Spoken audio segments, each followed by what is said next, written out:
Good morning, everyone. I think it's still morning, even in the East Coast. Thank you all so much for being here. It's so wonderful to see familiar faces and new ones too, and familiar names and new names too. Thank you, Efrain and Shivani, for teeing us up so well. This is a vital conversation, and we're so thrilled that we're going to have it, and we're thrilled that you're here joining us for it. You've heard a little bit today about listening and about trust-based relationships. So as we move into this panel, our hope is to create a brave space together with you, and within that space to model those same values of listening and trust. I want to really deeply thank Nikki, Savannah, and Lyrica, who have taken time out of their busy schedules to not only be here today, but in advance of today, to curate their own learnings and the wisdom of their communities. So thank you so much for sharing on this panel, and thank you for your leadership at your organizations, within your communities, and of course, within society at large. Before I turn it over to them, the panelists, for introductions, let me just first ask if you have a question for me, for the panelists, please chat them privately directly to Rena Payan. Like Efrain said, it should be pretty easy to find her name up top. In doing this, we are hoping to minimize distractions through this approach, and really so that we can all offer our undivided attention. Thanks so much. So I want to invite each of you to introduce yourself by sharing your name and your pronouns if you'd like, your organization and role, where you're zooming in from today, and a couple of sentences about your work. We're going to start with Savannah, then Lyrica, and then Nikki. Thank you, Lana. Grand Rising, everyone. My name is Savannah Smith. I use she, her pronouns. I am calling in today from the ancestral lands of the Duwamish, Coast Salish, Suquamish, Stillaguamish, and Muckleshoot people, past and present, also known as Seattle, Washington. I am a co-founder and director of youth engagement for See Potential, where our mission is to cultivate a full cycle of BIPOC representation in maritime. We define maritime as any career connected to water, and we accomplish our mission through two main tracks. The first track is working with youth to foster heart-based connections to marine environments, acknowledging individual and generational trauma youth could be carrying with them, causing them to harbor subconscious or even conscious negative biases towards marine environments, and then tying in cultural resiliency and healing practices, and just creating more opportunity for positive experiences outdoors that change that narrative. And the second half of our company is working with maritime industry businesses on their workplace culture so that they are promoting representation over assimilation. Thank you for having me. Thank you, Savannah. Lyrica? Hi, everyone. Good morning. Buteki, Awi and B, Lyrica. It's so good to be here with you all. My name is Lyrica, or Lyrica in Spanish, and I am on occupied Pueblo lands in Albuquerque, New Mexico. And I'm the education and training coordinator, as well as a finance and fundraising coordinator with Uplift. Uplift is based within the Four Corner states of the Greater Southwest, so namely Utah, Colorado, New Mexico, and Arizona.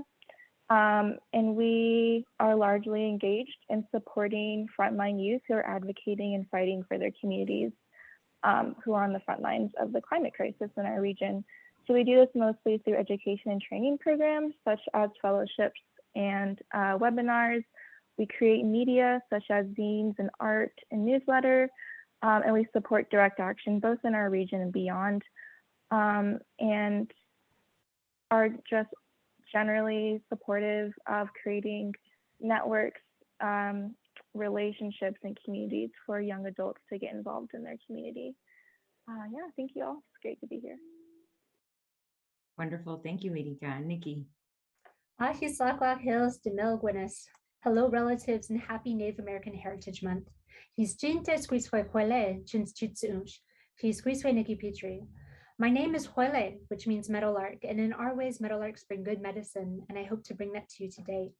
I am Stritsuumsh, which translates to those who are discovered here, a reminder that my people have always been here. Today, we are recognized as the Coeur d'Alene people who have traditional territories going from Eastern Washington into Western Montana. My English name is Nikki Petrie, and I serve as the Executive Director of the Center for Native American Youth at the Aspen Institute.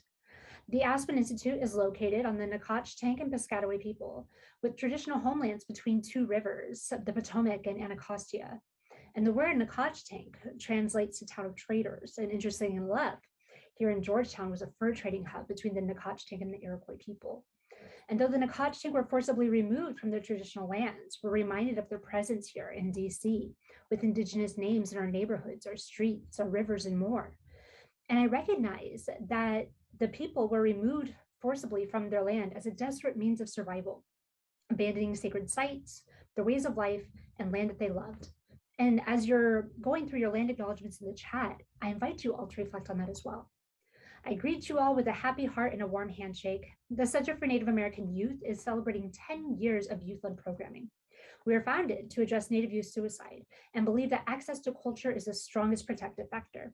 All of our programming is done through cultural immersion and Indigenous frameworks.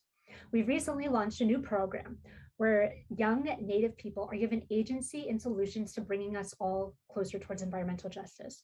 The program, which I'm sure I'll be talking about shortly, is called Chante Tiza, which means brave heart. We know that our young people are fierce and capable of creating a better world for all of us, but too often they aren't empowered or given resources to lead in solutions. Chante Tiza and the Center for Native American Youth is working to change that. Thank you. Thank you all so much. I know that everyone is eagerly awaiting to hear more from every single one of you. So let's dive into the questions. We're going to just try to keep the flow going by offering this order. Nikki, Lyrica, and Savannah have all agreed that they're okay with this order. So we're gonna roll this way. But we'll hear first from Nikki, and then we'll move on to hearing from Lyrica and then Savannah. So our first question is, and just listening, Nikki, to what you shared about the origin story of sort of the purpose, that original purpose of developing the Center for Native American Youth, right? You named suicide as a crux issue. And when we think about mainstream environmental groups, all right, they tend to talk about, quote unquote, diversifying the movement or centering the voices of people of color within the environmental field, right? Without really recognizing, you know, the folks of color, the acknowledging the intersectional organizations like yours who are and have been doing work as it relates to the environment. So here's the question. How do you, each of you, think about your work in the context of the mainstream environmental movement?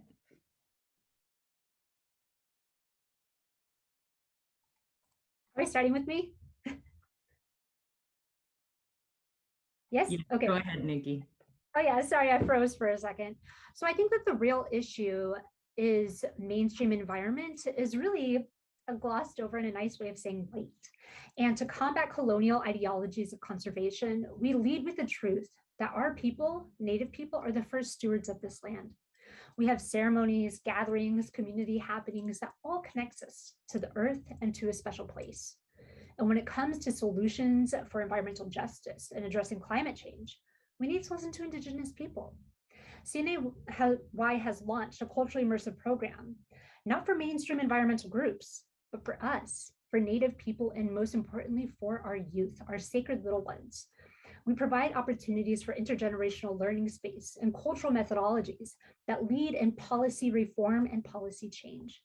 We provide youth with resources within their own communities to address issues that impact the land, water, and natural resources. It was formerly called Ambassadors for Land Conservation, but we've rebranded it to Chante Tiza, which means brave heart in Lakota. We call it this because we believe that this work of caring for our land and caring for our environment takes brave hearts. In the context of mainstream movement, they need to continue to not only diversify, but prioritize the work of BIPOC, especially the first stewards of the land. Thank you, Nikki. Lyrica? Yeah, thank you for this question, and thank you, Nikki, as well, for your answer. I guess first I would say uplift, and sort of the movement ecology that we're a part of reside within the climate justice and environmental justice spaces. And CJ and EJ are housed within the broader sort of social movement ecology. So, we're working hand in hand with housing justice folks, with prison abolition, and et cetera, because climate change, as I'm sure a lot of y'all know, is a justice issue.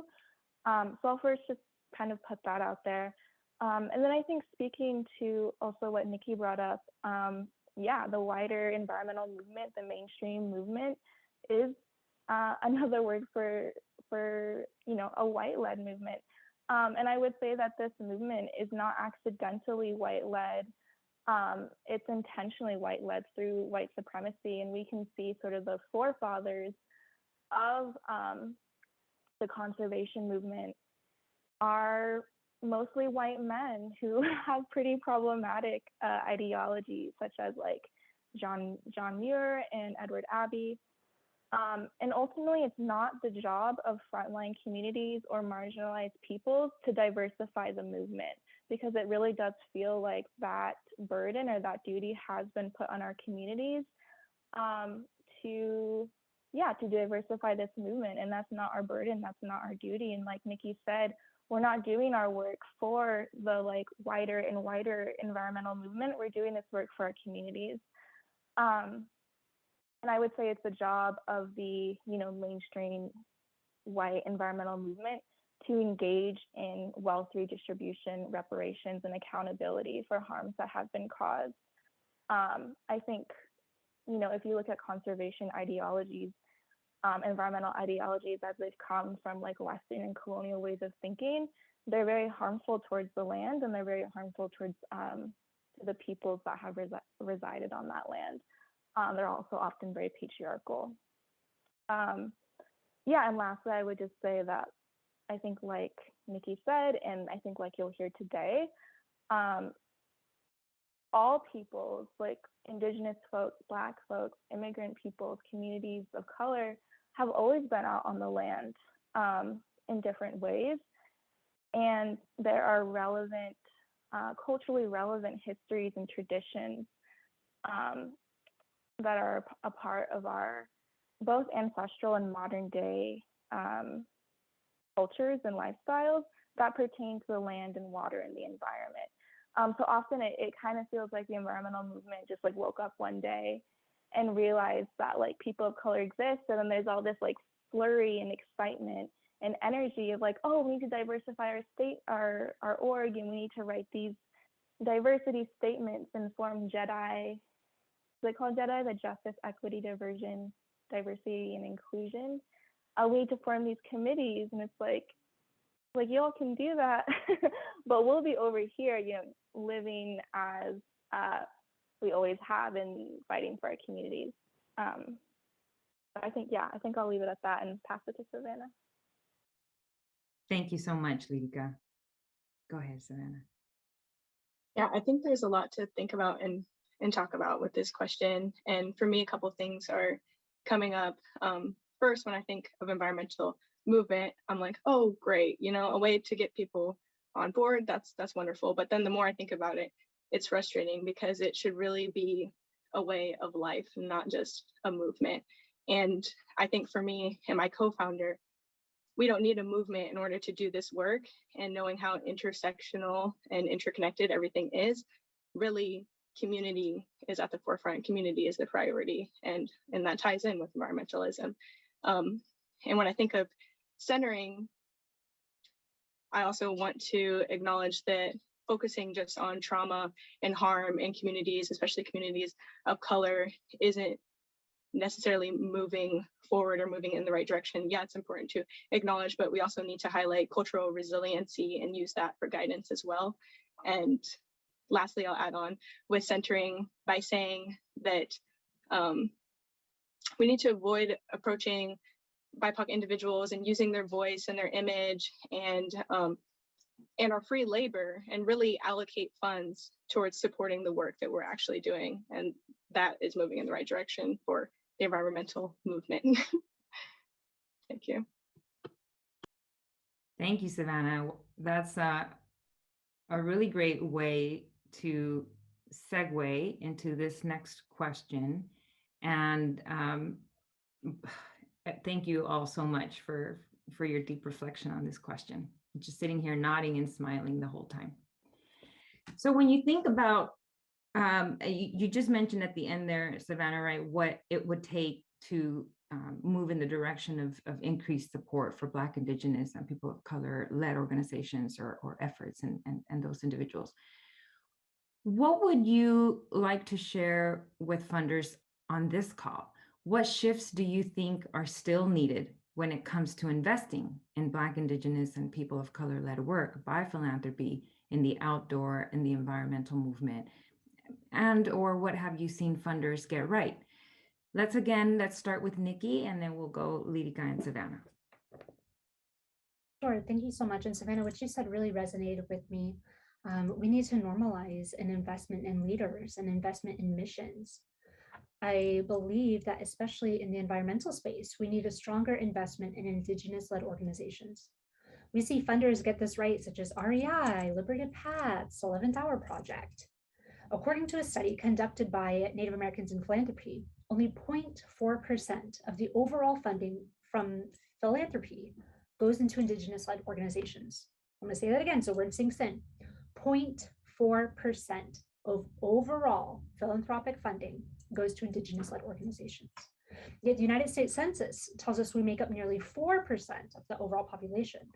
So we need to provide more equitable funding and stronger investment from philanthropy that will support addressing this inequity. Thank you, Nikki. Yeah, this is a big question for me. I think I have a lot to say. Well, I'll first start with what I see Justice Outside doing right. And what I have really appreciated in our relationship with them is really explicit trust and partnership that's backed up by things such as minimal grant reporting and funds for general operations. So, if you're funding a frontline org, that's racially marginalized on the front lines of the climate crisis, tell them explicitly in words that you trust them to use the money how they see fit, and that you're not going to require extensive grant reporting. Because sometimes for me, it feels like, am I being given this money to write grant reports, or am I given this money to actually do the work? So if I spend all my time writing grant reports and getting on check-in calls, after time, it feels like all of my energy is being used up that way. And so I don't think it's not just about investing money into these orgs. It's about how are you going about doing it? And so minimal grant reporting is really key. Letting your money be used in a general operations.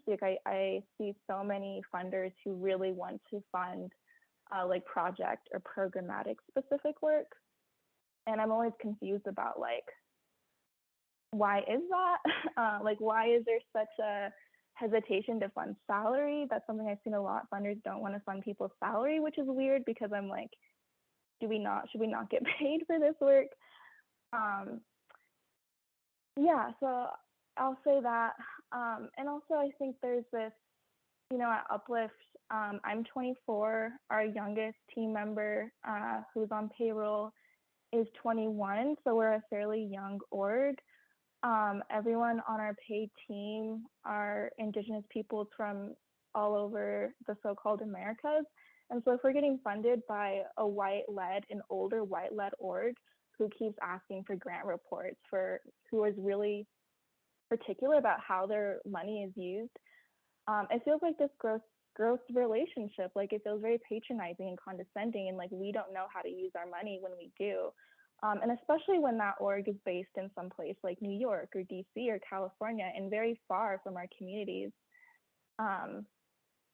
Yeah, and then also, I think going along with this idea of just letting us use the money how we see fit, is remembering that money and wealth, as it's been conceptualized and acquired in like a Western white way is not political. Like money is not apolitical, doesn't exist in a vacuum. And at least in my belief, you can't acquire mass wealth, mass money without engaging in exploitation of people and of the environment. And so I urge funders, especially funders who have come into this money in maybe slightly problematic ways, to think about this as a form of wealth distribution, and that this is money owed back to both the land and also the peoples. And I think I'll stop there. Thank you so much, Lyrica. Savannah.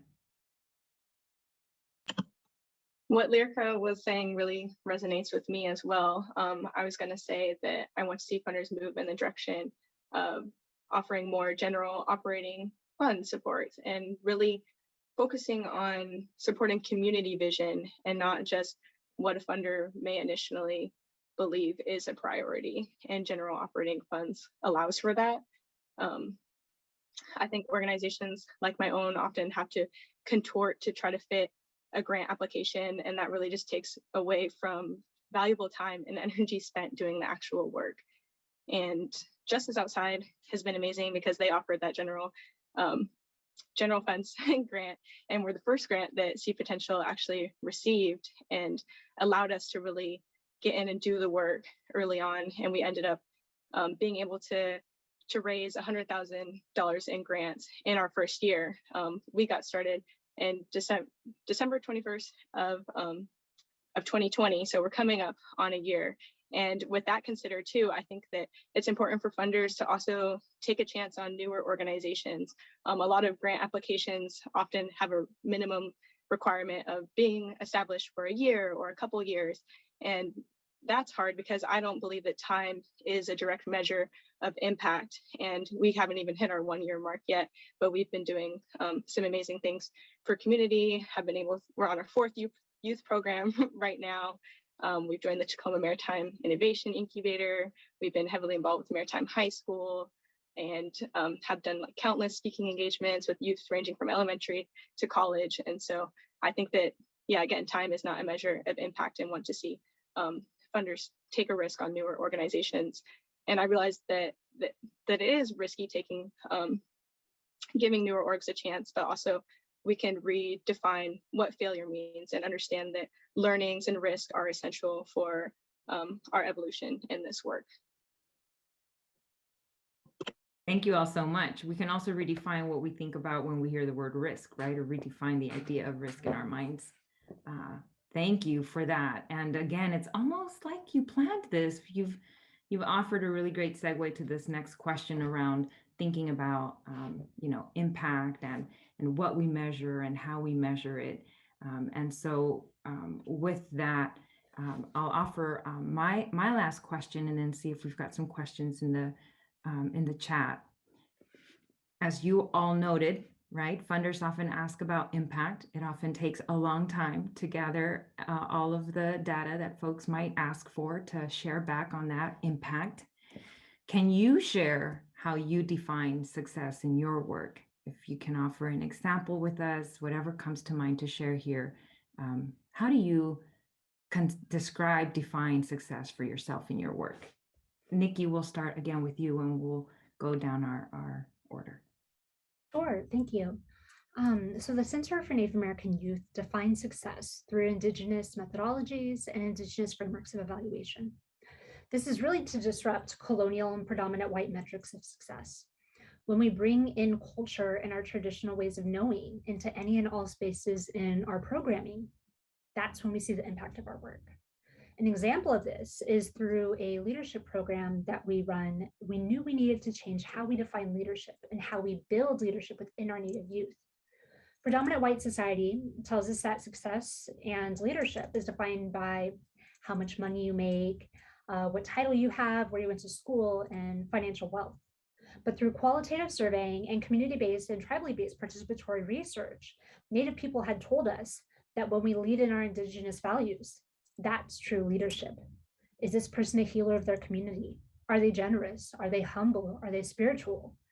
And when we have normalized these methodologies in our programming, we really start to move the needle on building out young leaders in a new way. So we started to also see a shift in our evaluation metrics, and that really started to improve.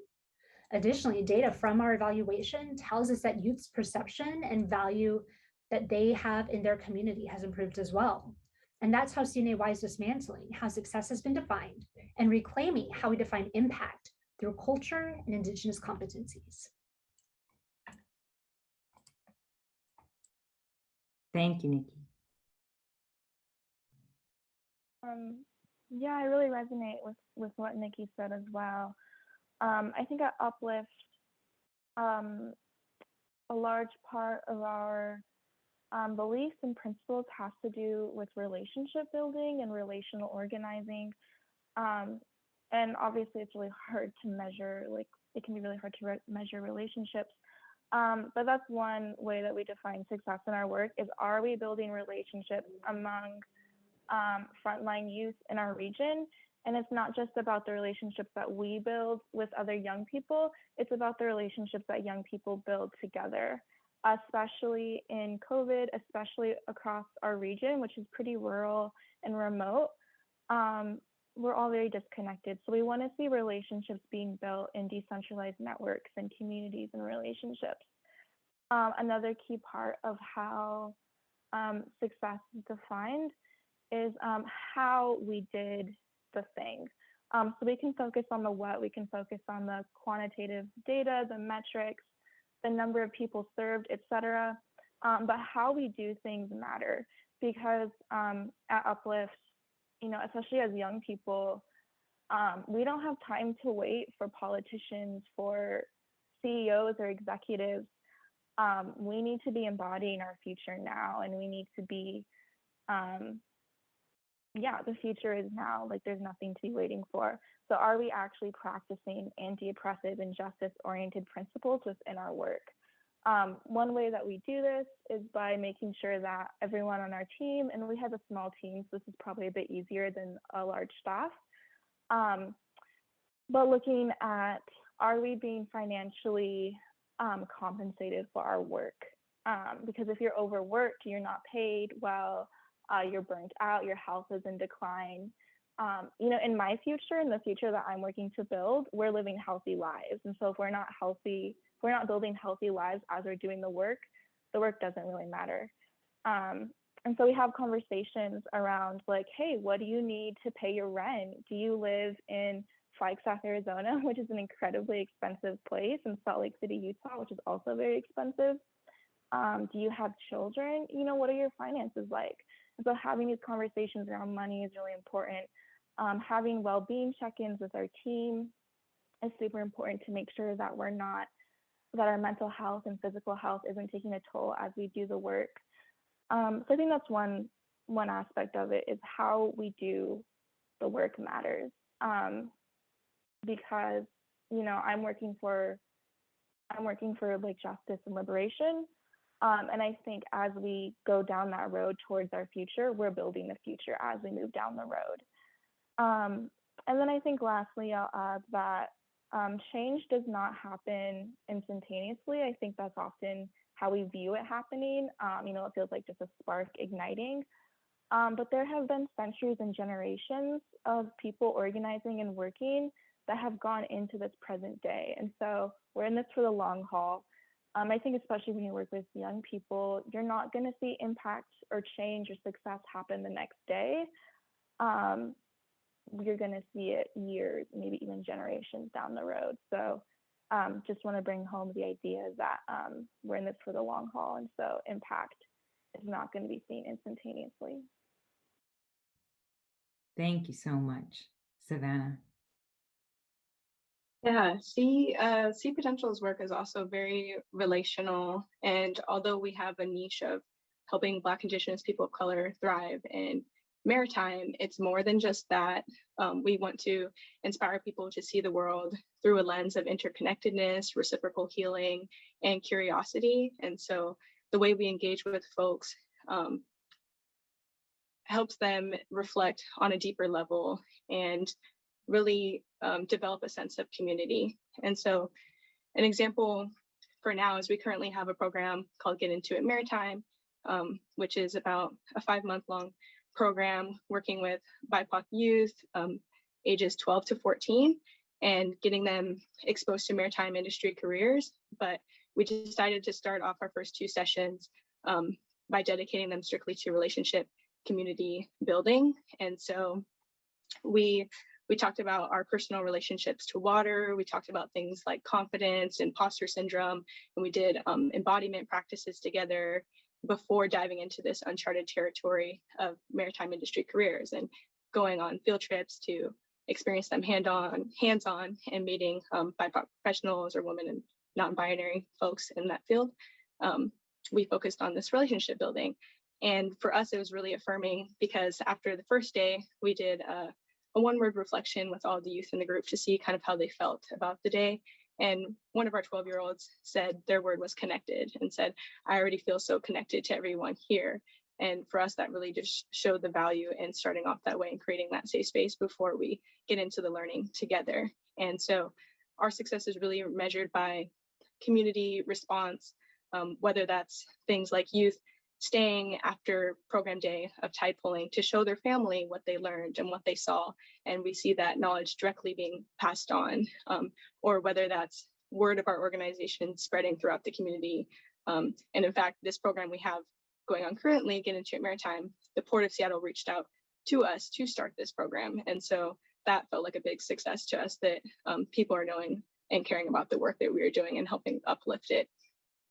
And so overall, I think, yeah, success is seen in how we strengthen relationships to self, relationships to others in the community, and relationship to the natural world around us. Thank you all so much. Through the course of everything that you've shared over all these questions, I keep coming back to the recurring theme in your responses, which is such depth of intentionality with the how, right? Rena set us up in thinking about the why we're here today and why we're talking about all of this work and the relationship between philanthropy and people doing such amazing work, and all of your responses keep going back to your how, and it's so beautiful to hear you talk about it. Thank you so much. We've got some time for a couple of questions, and so I'm going to ask you a couple. You can just feel free to, come off mute when you're ready, if you want to, if you have a response to that. If you don't, it's also okay, right? So whoever wants to respond, please feel free to do that at any time. When you just finished talking about what success looks like for you all, what does success look like for the field in the next 5 to 10 years? The field being the field of philanthropy, the field of the environment, both of them together, whatever comes to mind for you. What does success look like for the field in the next 5 to 10 years?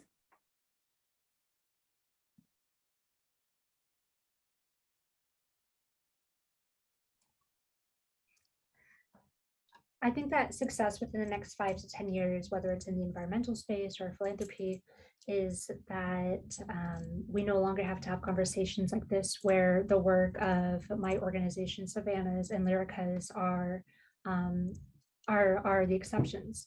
And so to really normalize and prioritize and investing in BIPOC-led organizations, and we no longer need to have panels like this anymore that really we're screaming at the top of our lungs with these solutions, but people are actually investing and listening to us.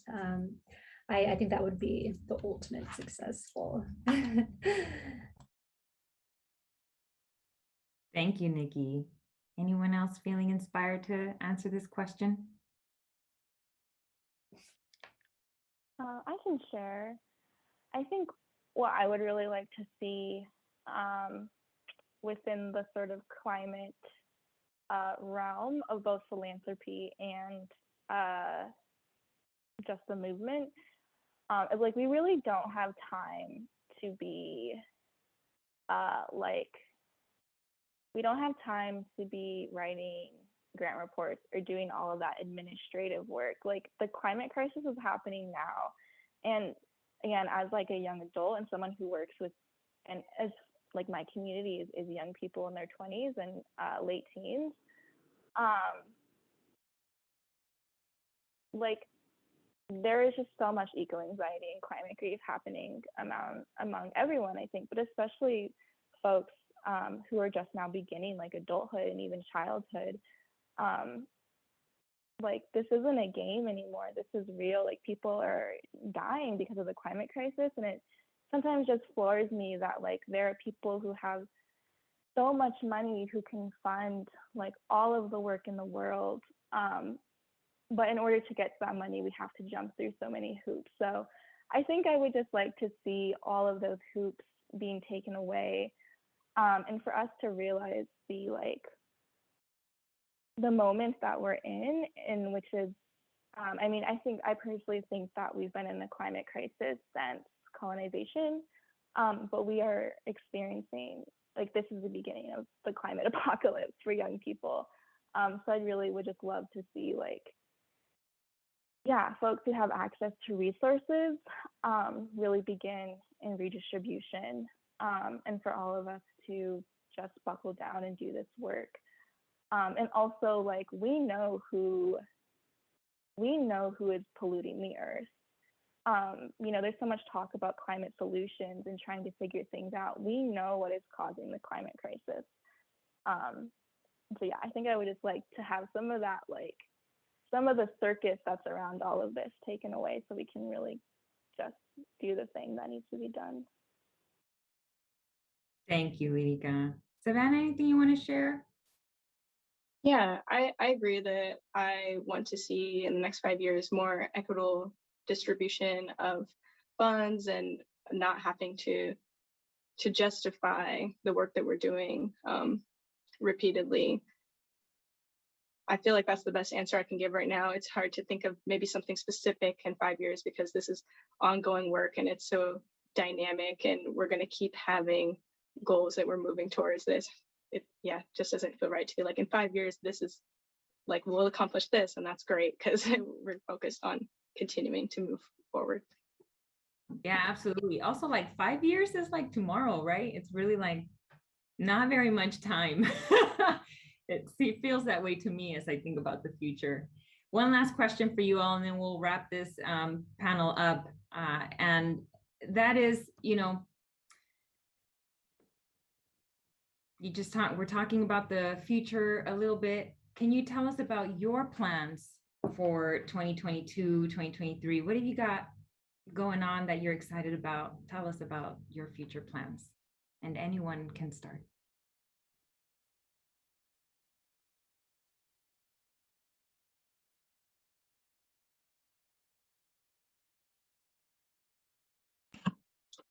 A good start. Yeah, my organization is still pretty new, so we're figuring it out as we go what we're really capable of, but or have the capacity to do. But in the next year, we're hoping to bring somebody on part-time as a staff. Right now, it really is just me and my co-founder, so it's a lot of work on our plates. But we're hoping to bring on a part-time staff. We are going to offer more summer camps, hopefully with the partners that we had this year, like Young Women Empowered and Tacoma Boat Builders. We are going to do some beach restoration. We are hoping to start documenting stories about relationship to water and community with a project with youth, documenting that through video and then sharing that out. We are also working closely with Maritime High School in Seattle to help with the curriculum of they have an inaugural cohort of 9th graders right now, and they're thinking about what the progression of the students' learnings will be throughout their time in high school. So we're working closely on that. And we are working to start a maritime recruitment program or internship program in Tacoma, working with the Tacoma Maritime Innovation Incubator and Tacoma Public Schools as well. So those are some things right now, but there's always things that seem to be popping up, and we're really excited knowing how much success we've had this year. Exciting. Thank you so much for sharing. Who'll go next?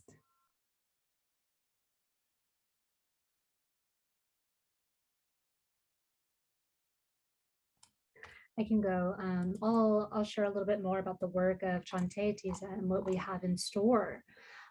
So we are very excited to equip Native youth to advocate and mobilize across their communities for the protection of traditional lands, waterways, and sacred sites. We're going to expand out our culturally immersive curriculum, prioritizing intergenerational learning spaces and prioritizing traditional ecological knowledge over Western education. And Chante will directly support community members, like-minded organizations in addressing environmental disruption in the Midwest areas. And so as we're looking ahead, we want to be able next year to launch Chante in a good way with solid investment. And then additionally, continue to inspire Native youth throughout the country to really take lead in ownership in restoring that norm of being a steward of the earth, and to be able to normalize that concept through programs and opportunities that we're offering at the Center for Native American Youth.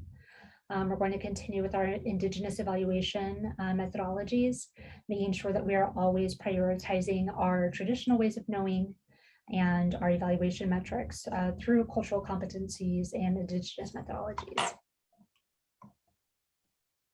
Thank you, Nikki, for sharing. Lyrica, bring us home. Yeah, I think maybe similar to what Savannah had shared, Uplift is still pretty small. And also, we left our parent nonprofits to be entirely youth-led in the very beginning of 2020. So this year was really exciting because we brought on, we were a staff of 2, and last year, this year we're a staff of 4, and so next year I think we're hoping to hire on hopefully 2 more coordinator positions to sort of round out our team right now. Something that we're just now beginning that we're really excited to continue doing is mutual aid and wealth redistribution in our region, specifically supporting frontline Black and Indigenous young folks who are doing climate and community organizing in the region. So this year we were able to redistribute or support 10 young climate activists in our region with small micro grants, and we're hoping to make that more of a priority next year. I think overall Uplift is sort of having, we're in these internal conversations talking about how we really want to be supporting young people in our region, and also how we really want to be engaging in the grassroots and mutual aid work. So talking about how we move money, how we approach money, and even like what is our relationship as an autonomous org to like the nonprofit industrial complex has been a big conversation of ours. So that's one thing. We're also going to be expanding upon our Indigenous Youth Fellowship / co-director position to better support specifically young Indigenous people in our region who are doing decentralized organizing in our community. So they're not necessarily supporting Uplift or like engaging in direct Uplift programming. We're just trying to figure out how to support decentralized organizing through fellowship positions and through other programs such as that. And then we've also been on this sweet sort of track of creating zines. I'd love to drop a zine in the chat when I have a moment, but we're wanting to also up our sort of like grassroots media components of our work around zines and artworks and so forth. Yeah, thank you all. Amazing. Thank you so much for sharing. And it's so exciting to hear about everything that you've got going on and we'll be getting into next year. You've shared so many rich and inspiring thoughts over the course of just a quick, 30 minutes or so, right? I want to just ask everyone in the audience, maybe we can't see you, but please, let's see those heart emojis, those finger snaps, whatever you want to do to offer a virtual round of applause and gratitude to Lyrica, Savannah, and Nikki.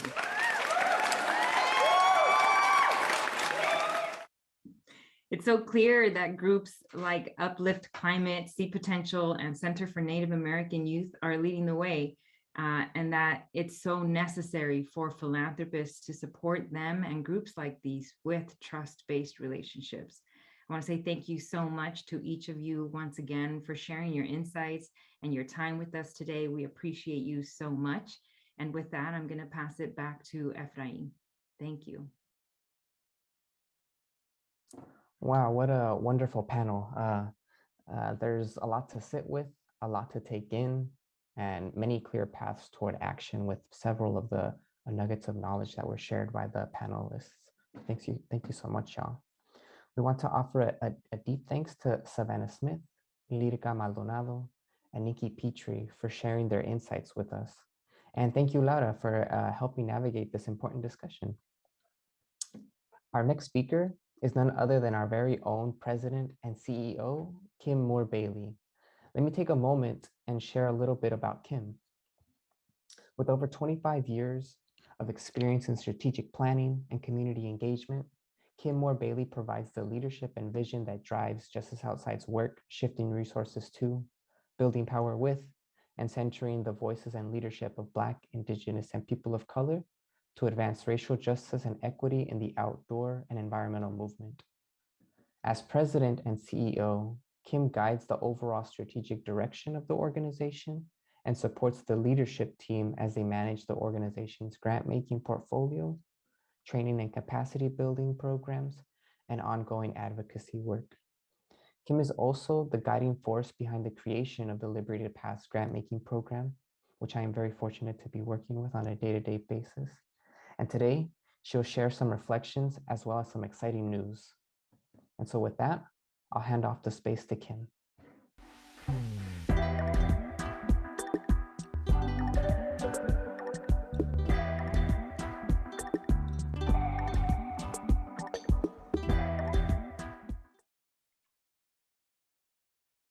Hi, everyone. And thank you so much, Efrain, for setting the table for this next part of our conversation.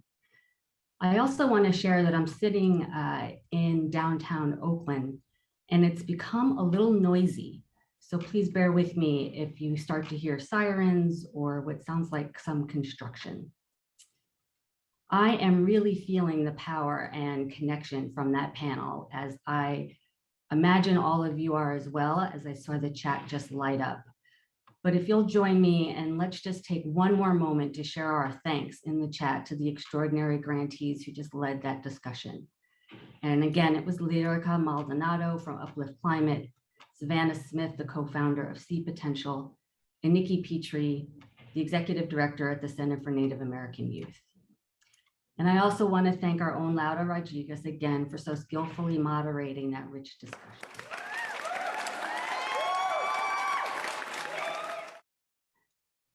In addition, on behalf of the board and staff of Justice Outside, I'd like to offer special thanks to the North Star and Trailhead sponsors for today's event: the William and Flora Hewlett Foundation, the Environmental Stewardship Fund, Marin Community Foundation, Northlight Foundation, Pisces Foundation, REI Co-op, and the Satterberg Foundation. Thank you to these organizations for your leadership in supporting today's important conversations. I am struck by some of the insights shared today in the panel discussion, and I've heard several themes that tie into what we are aiming for in our Liberated Paths grant-making program. We've heard about the work on the ground from these organizations led by Black, Indigenous, and people of color, and how that work continues to our broader environmental and racial justice movements. As Nikki said from the Center for Native American Youth, our people have always been here. Native people are the first stewards of this land. When looking for solutions for addressing climate change, what they're doing is supporting youth in leading policy change to protect our land, water, and environment. And we heard Lyrica, who spoke about how Uplift Climate is engaged in supporting frontline youth, advocating for their communities in this climate crisis. They pointed out that their climate change is a justice issue. Their work is housed within broader social movement ecology, which includes housing justice, prison abolition, and more interconnected social and racial issues. Savannah, again, our founder of Sea Potential, brought it home by sharing that community is the priority, and that is the key to justice center environmentalism. We heard about our panelists' successes and how we can all do a better job at aligning our definitions of success to best support our grantees. Lyrica talked about how a key measure of success lies in how the work is accomplished. For Uplift Climate, the focus is on restoring relationships and connections between participants and the organization, between young people and their peers, and between people and the land. As she so eloquently put it, the path towards liberation must be liberating in and of itself. We sometimes hear people talking about diversifying the environmental movement, when in fact, Black, Indigenous, and people of color have always understood the importance of protecting our lands and waters. For us, the connection to the outdoors is at the intersection of our identities and what we value in this world. In fact, this is one of the reasons I have been so passionate about our work at Justice Outside. From our Outdoor Educators Institute to the Rising Leaders Fellowship, and now including our Liberated Paths grant-making program, we have worked to elevate and leverage, support, and be in community with this leadership that has always been there. When you think about who has access to greater opportunity and resources, you realize you're having a conversation about race. If we can honestly address and ultimately uproot the many ways racism functions in our society, then real change can take place. Liberated Paths was created to affirm and build on the rich history of connection to nature that communities of color have experienced for centuries. This is about meeting the accessibility needs of our communities right now. And it's about trusting the leadership of BIPOC-led organizations to know what's needed right now. And speaking about meeting the needs of our community, we also have some big news to share today. First, I'd like to share about the extraordinary growth of Liberated Paths.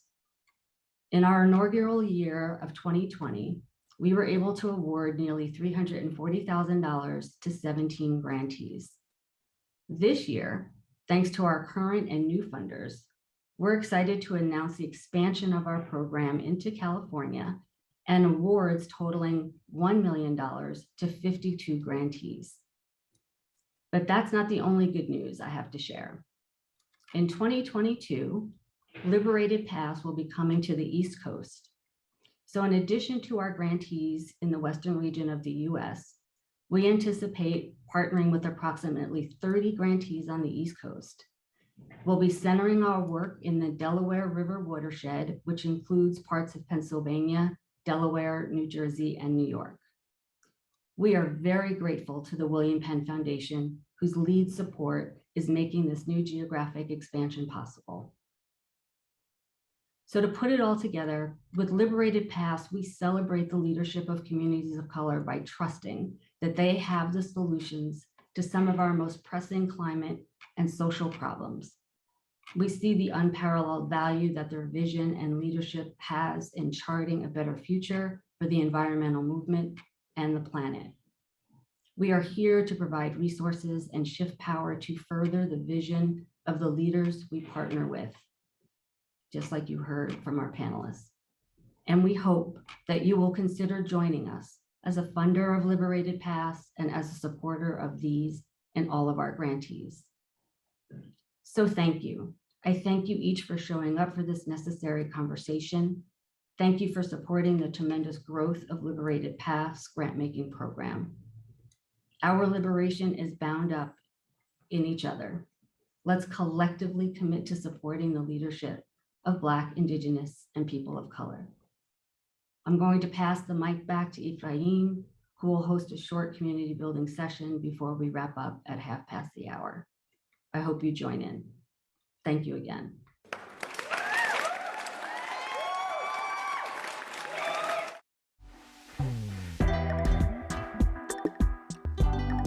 Thank you.